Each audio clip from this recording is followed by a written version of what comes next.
My mind wakes, but the words essential to describe the stirring of my consciousness escape me.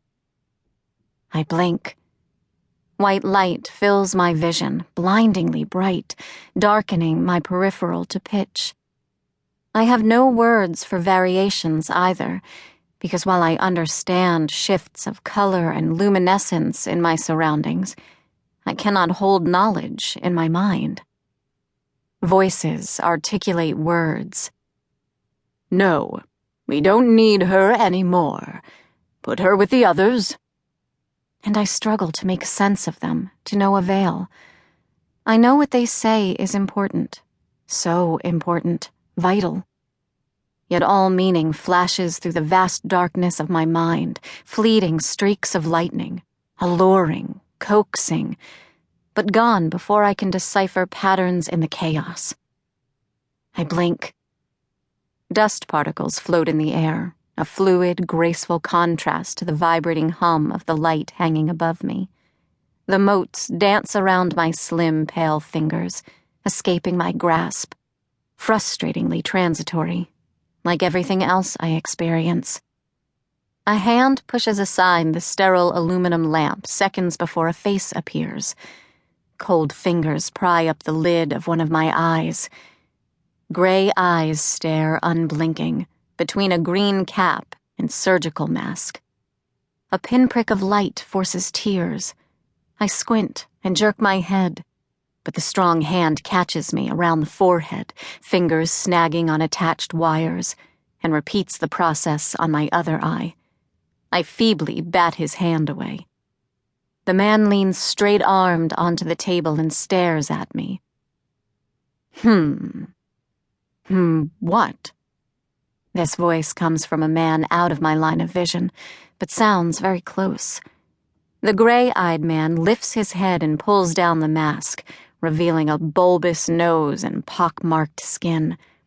Matching gray whiskers shade his upper lip. He glances between me and the man who has yet to show himself. It's too early to tell. But... The gray-haired man trails off and sighs.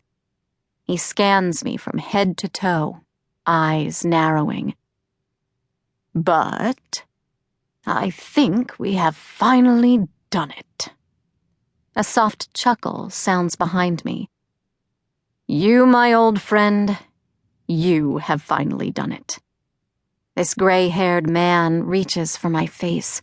I instinctively jerk my head away, but he only pulls colored wires off my forehead, gathering a group of them in his palm. Only time will tell, he says. The moment drifts away as the words are absorbed into the vast space of my mind. By the time I think to be frustrated, it is too late. Nothing has meaning. Not time, not words, not the reason I am here. I am simply tissue, blood, and bone. New. In the beginning of life. The vibrant green leaves turn into shades of orange, red, and yellow. Sweltering heat becomes cool breezes through narrow slits in large square windows. With the passing of time comes a lasting comprehension of language, color, texture, and sense. He says I knew them all along, and what I have yet to learn, he will teach me. I think he will reward me one day if I can only get my lessons right. Except today he tells me something new, and one word I do not understand. You are my wife, he tells me. I study his lips while they frame the words. He has a lovely mouth, and I reach out to touch it often, but he never lets me. He says I must focus on one thing at a time. I am your wife, I say carefully, and the words sound right, so I smile.